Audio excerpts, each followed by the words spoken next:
My son-in-law forgot his briefcase. What fell out terrified me, then the police found. The morning my son-in-law forgot his briefcase, I thought it was a simple mistake. By nightfall, I was sitting at my kitchen table staring at something I was never meant to see. And 2 days later, the police were standing at my front door asking questions I didn't know how to answer. If I had just left that briefcase alone, maybe none of this would have happened. Daniel had been part of our family for 6 years. 6 years of Sunday dinners, birthday candles, hospital visits, and long conversations over tea. When my daughter Aisha first brought him home, I remember noticing how steady his handshake was. Not too firm, not weak either, just respectful. He listened more than he spoke. He looked people in the eyes. And most importantly, he made my daughter laugh in a way I hadn't seen since she was a teenager.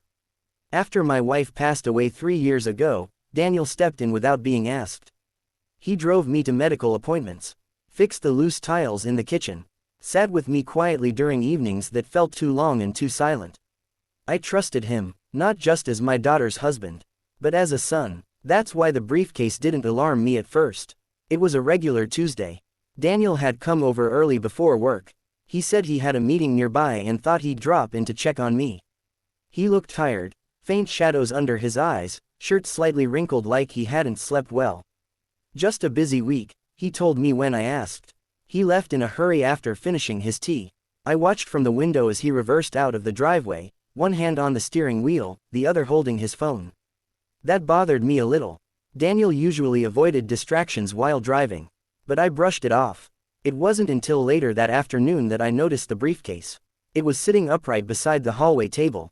Black leather, clean, expensive looking. I recognized it. He carried it everywhere. Even on family trips. I picked it up, thinking I'd call him. That's when I realized it wasn't locked. Daniel always locked it, always. I stood there longer than I'd like to admit. It felt wrong to open it. Personal, invasive. But another thought crept in. What if he needed something urgently? What if important documents were inside? He had mentioned a meeting. I told myself I was just checking for a business card. Just looking for his office number. I placed the briefcase on the dining table and gently opened it. At first glance, everything looked normal. Files neatly arranged, a leather folder, a pen case, his laptop. Then something slipped out from between 2 folders and fell onto the floor. A photograph. I bent down to pick it up. And that's when the air left my lungs. It was a picture of my house. Not a normal picture. Not something taken casually. It was zoomed in, specifically on my bedroom window. Taken from across the street. My hands began to shake. I turned the photo over. No date, no writing, just my home, my window. At night, a strange chill ran through me, but I tried to reason with myself. Maybe he was planning a surprise. Maybe it was related to home renovations. Maybe I was overthinking. But then I noticed something else. Inside the briefcase, tucked beneath the laptop, was a small envelope. It wasn't sealed. My name was written on it. In Daniel's handwriting. I stared at it for a long time before opening it. Inside was a single sheet of paper. It wasn't a letter. It wasn't affectionate. It wasn't even complete sentences. It was a list, times, dates, and next to each one, short notes. Home alone. Lights off by 10:40 p.m. Medication taken. Garage unlocked. My chest tightened. I read it, again, slower this time, hoping I had misunderstood, but I hadn't. These were observations. About me. I sank into the chair, my mind racing through memories, the nights Daniel had insisted on checking the locks before leaving. The times he'd casually asked about my sleep schedule. The questions about my insurance paperwork, my bank appointments, my health. At the time, it had all felt caring. Responsible. Now it felt calculated. I quickly closed the briefcase, as if it could erase what I'd seen. Maybe there was an explanation. There had to be. Daniel loved Aisha. I had seen it in his eyes. He held her hand when she was anxious. He remembered small details about her childhood stories. He stayed up late helping her prepare presentations. People who plan harm don't act like that, do they? I spent the entire evening debating whether to confront him. I decided to wait. When Daniel called that night asking if he'd left anything behind, his voice sounded normal. Calm. Actually, I said carefully, you forgot your briefcase. There was a pause. Not long. Just enough. Oh, he replied, I'll pick it up tomorrow morning. I listened closely to his breathing. It felt slightly uneven. Everything okay? He asked. Yes, I said. Everything's fine. But it wasn't. I barely slept that night. Every creak of the house sounded different. Every passing car felt like it slowed down near my gate. The next morning, before Daniel arrived, something unexpected happened. There was a knock at my door. 2 police officers stood outside. Polite, professional. They asked if I knew Daniel. My mouth went dry. Yes, I answered. He's my son-in-law.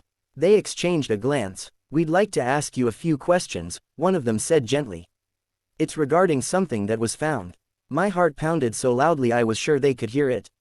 Found? I asked. They hesitated. It appears your address was connected to an ongoing investigation.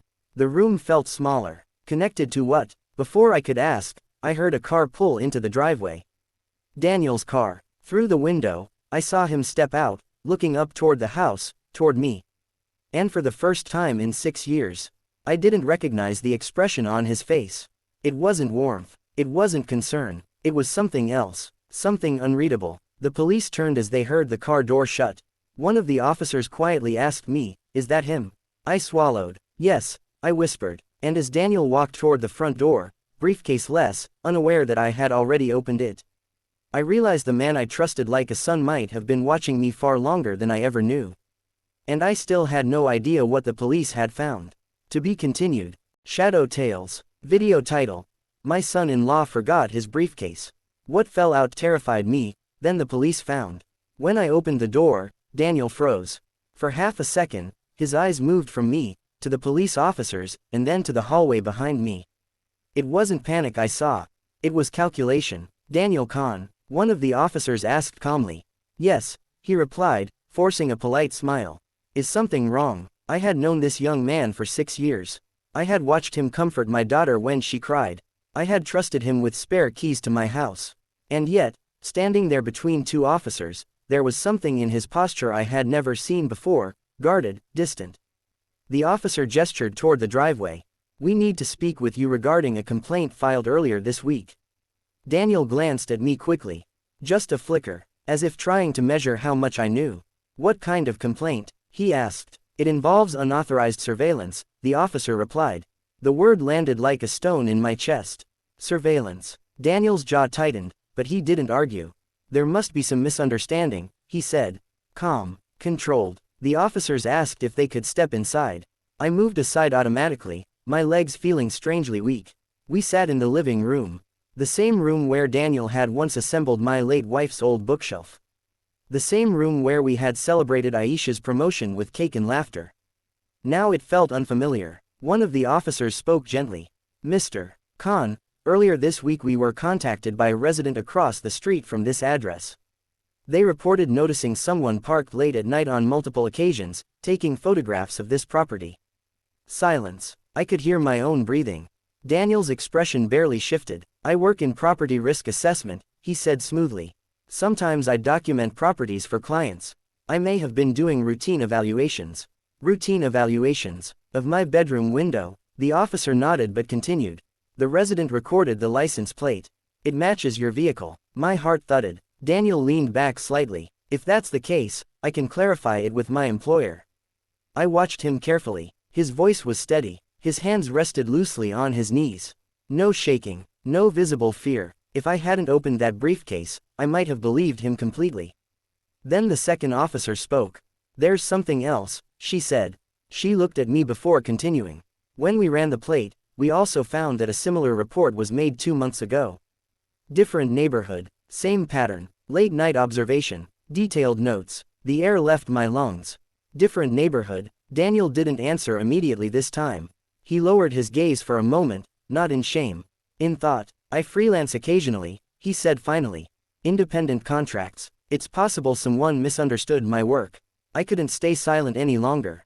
"Daniel," I said quietly. He turned toward me, and for a moment, I saw something flicker behind his eyes, not anger, not guilt, but irritation. "Why didn't you tell me?" I asked. My voice sounded smaller than I intended. "Tell you what," he replied gently. "That you were photographing my house." There it was. A beat of silence. The office's attention shifted between us. Daniel exhaled slowly. "I didn't want to worry you," he said. I've been helping a client assess security vulnerabilities in older residential properties. Your house was an example. An example. You wrote down when I turned off my lights, I whispered. When I took my medication. His gaze sharpened, so he knew I had opened the briefcase. That realization passed between us without words. That wasn't what it looks like, he said. Carefully. I was evaluating routine patterns. It's part of risk analysis. Risk analysis. I thought about the envelope with my name on it. The list of times. The note. Garage unlocked. The officers exchanged another look.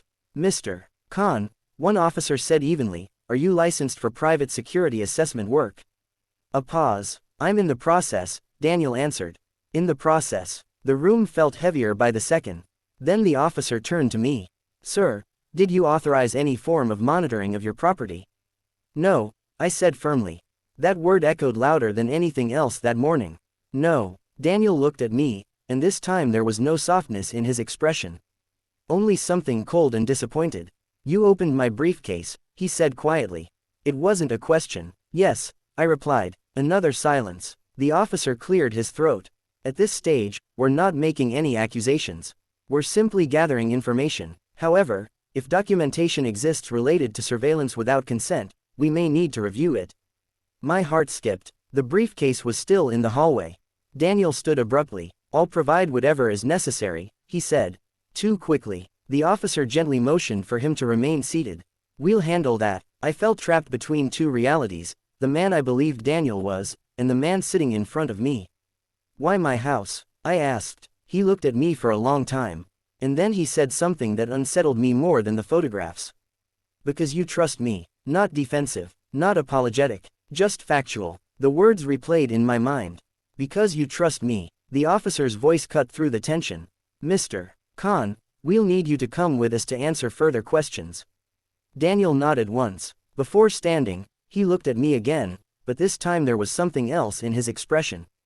Not fear. Not regret. Resentment. As the officers escorted him toward the door, he paused beside me. You shouldn't have opened it, he murmured under his breath. I felt a chill crawl down my spine. After they left, the house fell into a silence so complete it felt unnatural. I walked slowly to the hallway and stared at the briefcase. Inside were files, notes, observations, not just about my home, but about routines, predictability, human behavior, and suddenly I realized something horrifying. The notes about me were detailed, but incomplete, as if I had been part of a larger study. Later that evening, Aisha called me. Her voice was trembling. They said it's just questioning, she insisted. There's no proof of anything. I didn't know what to tell her. I didn't know who her husband truly was anymore. But one sentence wouldn't leave my mind. Because you trust me. Trust. That was the key, wasn't it? Not the house, not the window, not the garage. Trust. And as I sat alone that night, staring at the empty driveway where Daniel's car had once parked so comfortably, I couldn't shake the feeling that the investigation wasn't really about photographs. It was about something much deeper. And whatever the police had started uncovering, I had a terrible feeling this was only the beginning.